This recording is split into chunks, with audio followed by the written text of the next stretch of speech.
हाय, good evening. मेरे सभी diploma holder, B holder, M tech सभी स्टूडेंट्स को नमस्कार। और जो भी जॉब में हैं उनको भी नमस्कार, जो जॉब में जाने वाले हैं उन सभी को मेरी तरफ से नमस्कार। और आज का ये जो टॉपिक है और ये जो जो मैंने आज वीडियो सिलेक्ट किया है, एक्चुअल में कुछ दिन पहले मेरे एक व्यूवर ही हैं, आप लोगों की तरह एक व्यूवर अपने भी हैं, but he is from out of India, means I think he is from Pakistan इधर।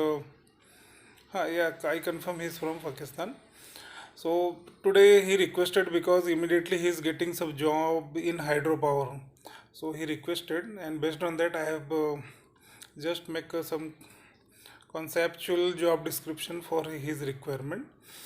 अब एक्चुअली हाइड्रो पावर का जो जॉब है वहाँ पर मल्टीपल इंजीनियरिंग होती है, इलेक्ट्रिकल होते हैं, मैकेनिकल होते हैं, सिविल का काफ़ी वास्ट स्कोप होता है, इलेक्ट्रिकल का भी होता है, मैकेनिकल का लमसम जॉब भी है वहाँ पर।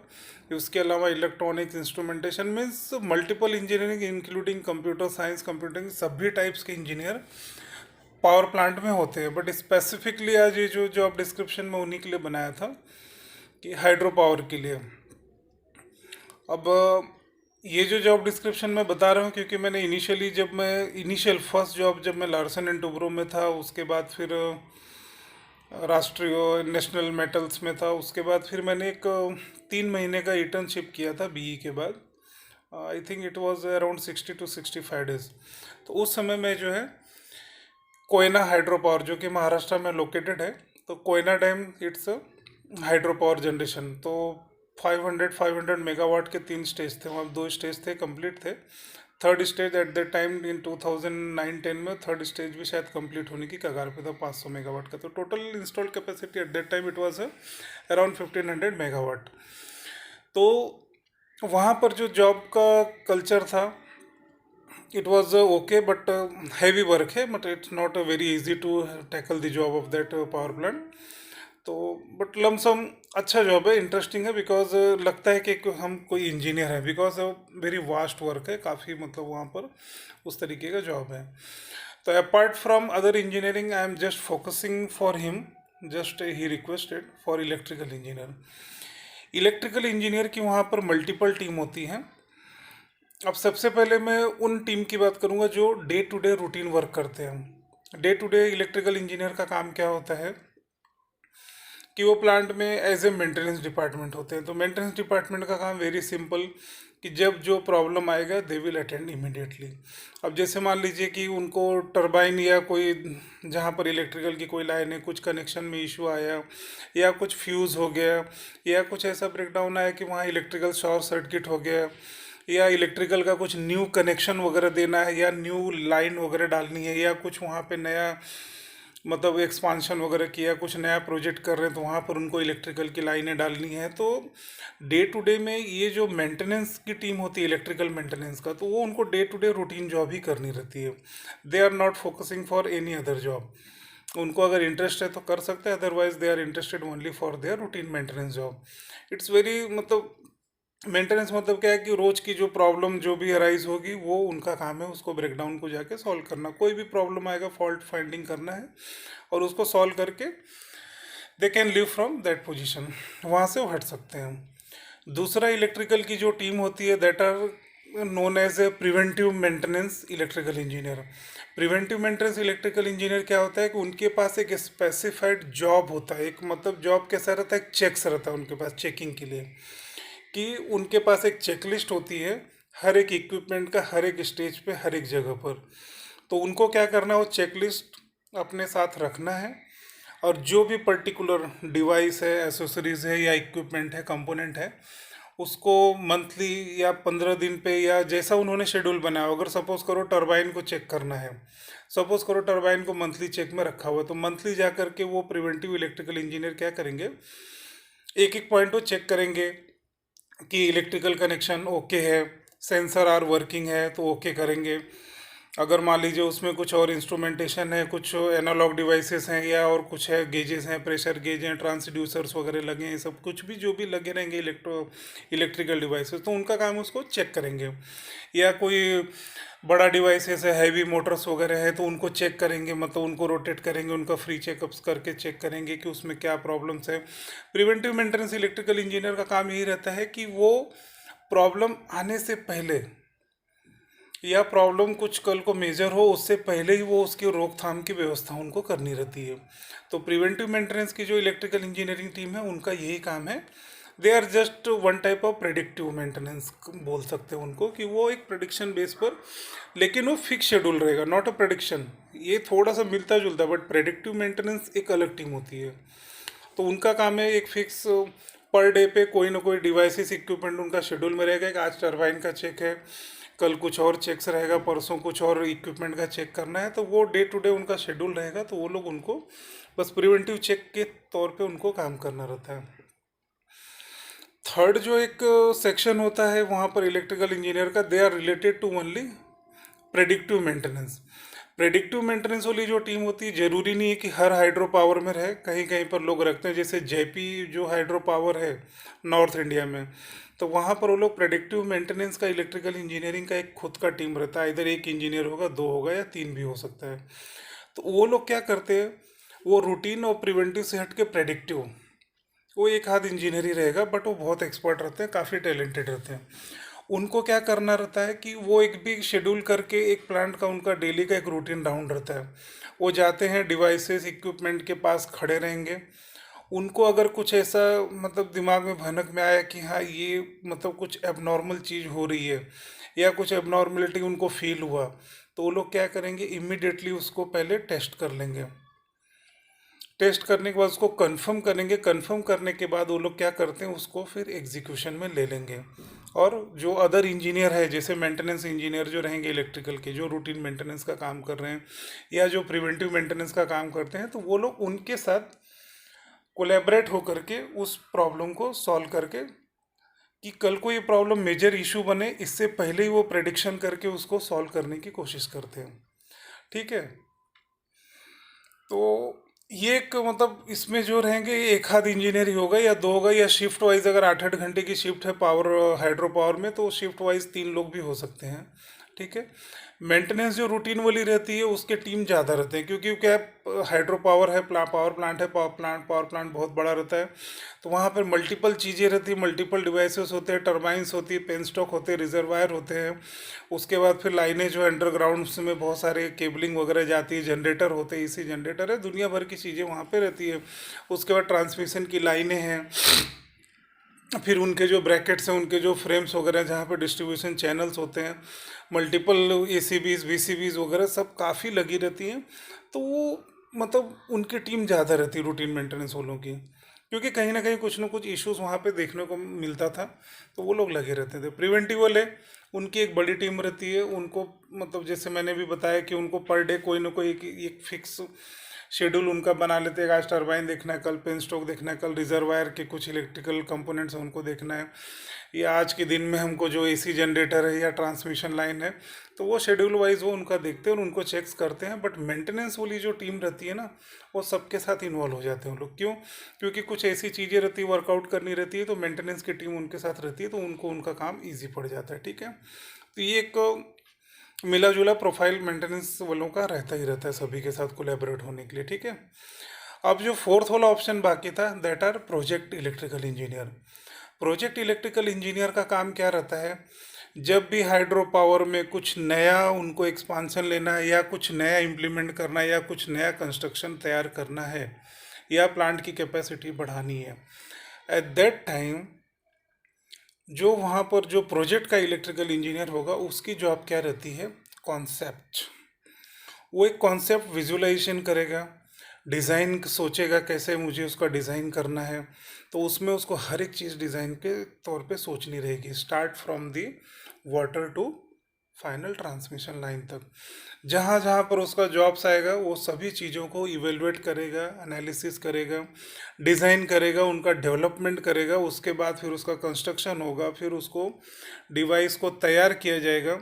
तैयार होने के बाद उसका एक क्वालिफिकेशन किया जाता है। ये वर्ड याद रखना, क्वालिफिकेशन इज़ वेरी इंपॉर्टेंट। जब भी आप कोई नया डिज़ाइन या कुछ इक्विपमेंट या कुछ चीज़ वहाँ पर आप डिज़ाइन करेंगे एज ए इलेक्ट्रिकल इंजीनियर, तो आपको उसको टेस्ट करना पड़ता है। टेस्ट करने के बाद उसको क्वालिफाई करना पड़ता है। क्वालिफाई करने का मतलब क्या रहता है कि जो डिज़ायर रिजल्ट आपको चाहिए, जो आपने डिज़ाइन और डेवलप किया है, उसका डिज़ायर रिजल्ट कंटिन्यूटी में मीट होना चाहिए करके उसको क्वालिफाई करके उसको ऑपरेशनल क्वालिफिकेशन करके चैलेंज किया जाता है कि जिस कॉन्सेप्ट के लिए हमने उसको तैयार किया है, whether it is performing at that standard और नॉट, या जो नॉर्म्स डिफाइन है उस नॉर्म्स के हिसाब से वो काम कर रहा है कि नहीं कर रहा है।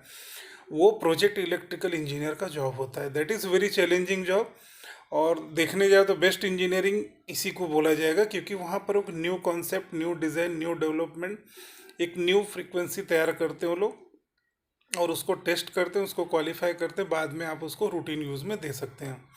तो जो प्रोजेक्ट इलेक्ट्रिकल इंजीनियर है, इनका जॉब बहुत वास्ट होता है, क्रिटिकल भी होती है, बट रियलिटी में अगर मायने में देखा जाए तो रियल इंजीनियरिंग तो वही है।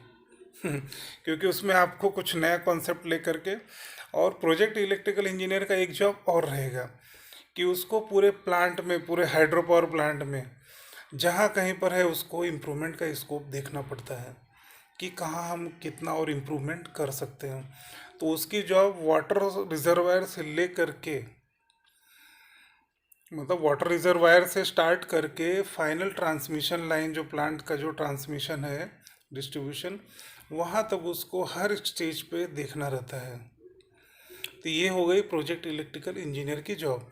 इस तरीके से इलेक्ट्रिकल इंजीनियर की 4 सेक्शन होती है पावर प्लांटों में, मोस्टली सभी पावर प्लांटों में। लेकिन अभी क्या है कि पिछले कुछ 8-10 सालों से तो यही सीनरी दिख रही है कि लोग ऑप्टिमाइजेशन में जा रहे हैं, तो एम्प्लॉयमेंट भी कम रखने लगे हैं। तो कम से कम एम्प्लॉयमेंट में ज़्यादा से ज़्यादा इफ़िशियंसी बढ़ाने के चक्कर में एम्प्लॉयमेंट थोड़ा कम कर दी है, और ऑटोमेशन ज़्यादा से ज़्यादा हो रहे हैं। तो इलेक्ट्रिकल इंजीनियर क्या है कि जितने भी ऑटोमेशन होते हैं, सारे के सारे इलेक्ट्रिकल इंजीनियर उसमें इन्वॉल्व रहते हैं, चाहे वो मेंटेनेंस वाला हो, चाहे प्रिवेंटिव मेंटेनेंस का इलेक्ट्रिकल इंजीनियर हो, चाहे आपका प्रेडिक्टिव मेंटेनेंस का इलेक्ट्रिकल इंजीनियर हो, इधर प्रोजेक्ट वाला हो। ठीक है, तो automation it's one type of advance technology जो कि हर स्टेज पे काम करती है। तो उनको उन सभी से रूबरू होना रहता है। ठीक है, तो इस तरीके से जो 4 इलेक्ट्रिकल इंजीनियर का जो मैंने पोर्टफोलियो बनाया, ये मोस्टली हाइड्रो पावर प्लांट में, क्या सभी पावर प्लांट में कॉमन है। लेकिन अभी ऑप्टिमाइजेशन का जो मैंने बताया, तो अभी क्या हो रहा है कि प्रेडिक्टिव और प्रिवेंटिव वाले इंजीनियर अभी कॉमन कर दिया गया।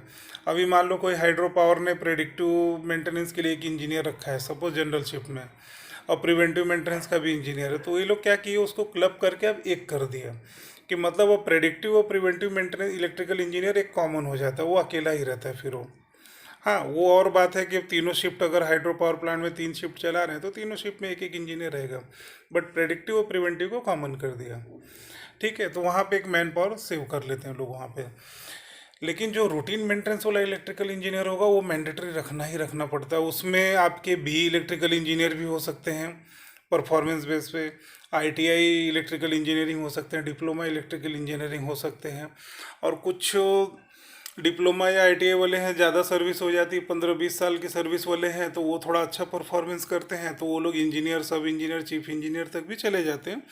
बट ऑलमोस्ट डिप्लोमा वाले ही चीफ इंजीनियर तक लॉन्ग सर्विस करके पहुंचते हैं। बाकी बीए और बीटेक एमटेक रहेंगे तो वो कम ही सर्विस में बड़े पोजीशन पे पहुंच जाते हैं। ठीक है, जूनियर इंजीनियर हुए, डिवीज़न हो या सेक्शन इंजीनियर जो भी रहे, उसके बाद सब इंजीनियर होते हैं, फिर और मैनेजर वगैरह होते हैं, एग्जीक्यूटिव इंजीनियर होते हैं, मैनेजर होते हैं, उसके बाद फिर चीफ इंजीनियर वगैरह बनते हैं। तो ये सब पोजीशंस उसमें क्राइटेरिया डिफाइन की रहती है। बट ये nation to nation different designation भी हो सकता है, इंडिया का अलग हो सकता है, पाकिस्तान का अलग हो सकता है, या यूरोपियन कंट्री में अलग डिजिग्नेशन होता है। तो डिजिग्नेशन डजेंट मैटर, आपका सर्विस के अकॉर्डिंगली आपकी सर्विस सैलरी मैटर करती है, तो दैट इज़ इम्पोर्टेंट। ठीक है, तो मेरे हिसाब से जो हाइड्रो पावर कोयना डैम जो है महाराष्ट्र का, तो वहाँ पर इलेक्ट्रिकल इंजीनियर की यही 4 टीमें थी। But number of man power तो 40 के आसपास थे, ज़्यादा ही थे वहाँ पर।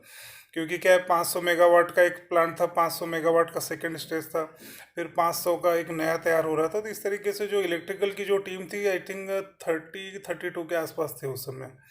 मैकेनिकल के 15-16 थे, कम ही रखे थे, क्योंकि मैकेनिकल वालों का काम का कुछ लिमिट रहता है, दायरा रहता है, तो उनको पर्टिकुलर उतने ही उस पर कॉन्सेंट्रेशन करना रहता है, ज़्यादा नहीं रहता है। और आईटी और कंप्यूटर के तो एम्प्लॉयमेंट गिनती के थे, दो चार ही थे, ज़्यादा नहीं थे वहाँ पर उस समय। और सिविल के रहते हैं, बट सिविल वाले मोस्टली प्रोजेक्ट में ही इन्वॉल्व होते हैं, क्योंकि इनिशियली जो उनको कंस्ट्रक्शन करना है, स्ट्रक्चर खड़ा करना रहता है, तो वो सब उनका उतने तक काम रहता है। बाकी फिर रिपेयरिंग और बिल्डिंग वगैरह जो भी वो सब बनती है, स्ट्रक्चर वगैरह उनका, वो लोग मतलब फ्रिक्वेंटली बीच बीच में मंथली बेस पे उनके कुछ चेक्स रहते हैं, तो वो लोग उसको करते रहते हैं वहाँ पर, ठीक है। तो ये जो पोर्टफोलियो और जो जॉब बताया मैंने, ये उतना ही जॉब रहता है। हाँ, एक एडवांस थोड़ा सा ये बोलना रह गया था कि जो ऑटोमेशंस वगैरह जो होते हैं पावर प्लांट में, तो मोस्टली उनको हैंडल करने के लिए इलेक्ट्रॉनिक्स इंजीनियर ही ज़्यादातर रखते हैं। लेकिन अभी कुछ कंपनियों में क्या हो गया कि इलेक्ट्रॉनिक वाला न रख करके वो लोग इंस्ट्रूमेंटेशन वाला रख लेते हैं। तो अभी कैसा रहता है, बहुत सारी पावर प्लांट क्या करते हैं, इंस्ट्रूमेंटेशन इंजीनियर रख लिया, तो उनको इलेक्ट्रिकल इलेक्ट्रॉनिक्स का काम वो निकाल ही लेते हैं लगभग। तो यहाँ पे थोड़ा सा जॉब में पैरिटी आ जाती है, ठीक है। But instrumentation it's one type of also engineering, so मैं ये नहीं कह सकता कि वो उनके वजह से दूसरों की जॉब सब्स्टिट्यूशन हो जाती है, ऐसा कुछ नहीं है। बट कुछ कुछ जो ऑर्गेनाइजेशन है वो लोग क्या करते हैं कि इंस्ट्रूमेंटेशन इंजीनियर रख लेते हैं, तो उनका इलेक्ट्रिकल इलेक्ट्रॉनिक्स दोनों का काम लगभग हो जाता है। क्योंकि अब हम ये सोचें कि इलेक्ट्रॉनिक्स भी रखना है, इंस्ट्रूमेंटेशन भी रखना है, इलेक्ट्रिकल रखना है, नहीं। उसमें वो कोलेब्रेशन में कोई एक चॉइस करते हैं। और बहुत सारे इलेक्ट्रिकल इंजीनियर क्या है, धीरे धीरे एक्सपीरियंस के बेस पे ऑटोमेशन टेक्नोलॉजी को भी कैप्चर कर लेते हैं, तो बहुत सारी चीज़ें वो भी सीख लेते हैं। बहुत सारे इलेक्ट्रिकल इंजीनियर को मैंने देखा है कि वो लोग स्काडा पीएलसी एचएमआई का मल्टीपल कोर्सेज वगैरह कर लेते हैं, तो ऑटोमेशन बहुत इजी हो जाता है उनके लिए। तो इस तरीके से पावर प्लांट में ऑटोमेशन के लिए अभी मेन फोकस तो इलेक्ट्रिकल इंजीनियर के ऊपर हो जाता है कि वही उनको ही प्रेफर करते हैं कि इलेक्ट्रिकल इंजीनियर हो, प्लस आपका पीएलसी एचएमआई का कुछ आपने स्काडा इंपॉर्टेंट है, स्काडा का कोर्स वगैरह अगर आपने किया है 2 4 6 महीने का, तो आप सबसे ज़्यादा प्रेफरेबल हो जाओगे पावर प्लांट के लिए। तो उस समय इलेक्ट्रॉनिक्स और इंस्ट्रूमेंटेशन वाले साइड में हो जाते हैं ऑलमोस्ट, क्योंकि इलेक्ट्रिकल का जॉब बहुत हैवी रहता है, काफ़ी वास्ट होता है पावर प्लांट में। इलेक्ट्रिकल का वर्क काफ़ी वास्ट और काफ़ी होता है वहाँ पर। तो इस तरीके से इलेक्ट्रिकल इंजीनियर के लिए एडवांटेज काफ़ी अच्छा रहता है। और ना कि पावर प्लांट में होता है, अदर ऑर्गेनाइजेशन अदर सेक्टर में भी होता है। इवन तो हेल्थ केयर सेक्टर में मैं देख रहा हूँ तो इलेक्ट्रिकल इंजीनियर के ऊपर फोकस ज़्यादा रहता है। और हेल्थ केयर में तो मैंने खुद ने भी देखा है, मैं इलेक्ट्रॉनिक्स इंस्ट्रूमेंटेशन वालों को प्रीफर नहीं कर पाता हूँ, क्योंकि इलेक्ट्रिकल इंजीनियर ही मेरे को उतने एक्सपीरियंस और स्किल वाले मिल जाते हैं कि जो कि ऑटोमेशन भी हैंडल कर लेते हैं। और इलेक्ट्रिकल तो चलो उनका रहता ही है मेन फोकस पॉइंट, तो वो तो कर ही लेते हैं। और पीएलसी एचएमआई पे भी उनका काम अच्छा रहता है, कर लेते हैं, इजीली कर रहे हैं। इसलिए मैं इलेक्ट्रॉनिक्स और इंस्ट्रूमेंटेशन वालों को तो प्रीफर नहीं कर पाया, इलेक्ट्रिकल इंजीनियर से ही काम चला लेता हूँ अच्छे से मैं। ठीक है, तो जिनके लिए आज जो वीडियो बनाया वो एक बार वो मेरा ये वीडियो पूरा का पूरा सुन के ले लें। अगर बावजूद उनको कुछ क्वेरीज है तो आप मुझे व्हाट्सएप पे आप मैसेज कीजिए, मैं वहाँ पर आपका रिप्लाई दे दूँगा अगर कुछ रह गया हो। क्योंकि अब 15 मिनट की वीडियो में ना उतना लंबा जॉब डिस्क्रिप्शन बताना ईजी नहीं है। नहीं तो मुझे फिर क्या एक एक सेक्शन एक एक, जैसे मेंटेनेंस की टीम का अगर जॉब प्रोफाइल बताऊँ तो 10 मिनट तो उसी में चला जाएगा। फिर उसके बाद प्रिवेंटिव का इंजीनियर इलेक्ट्रिकल का अलग, प्रेडिक्टिव मेंटेनेंस इलेक्ट्रिकल इंजीनियरिंग, फिर प्रोजेक्ट वाला इलेक्ट्रिकल इंजीनियरिंग अलग। तो इस तरीके से अगर करें तो वीडियो ज़्यादा लंबा हो जाएगा। तो और कुछ अगर क्वेरी है उनको तो आप 9054661285 पे आप मुझे व्हाट्सअप कीजिए, तो वहाँ पर बचा कुछ अगर रह गया जो आपके मन में क्वेरीज है तो मैं वहाँ पे क्लियर कर दूँगा, ठीक है। तो चलिए मैं विदाई लेता हूँ। तो गुड नाइट मेरे सभी स्टूडेंट्स जो भी इंजीनियरिंग के हैं सभी को, और अदर ब्रांच के इंजीनियरिंग को भी धन्यवाद वीडियो बने रहने के लिए। जो जॉब में है, जो जॉब में जाने वाले सभी को मेरी तरफ से नमस्कार, शुभकामनाएं, धन्यवाद, गुड नाइट।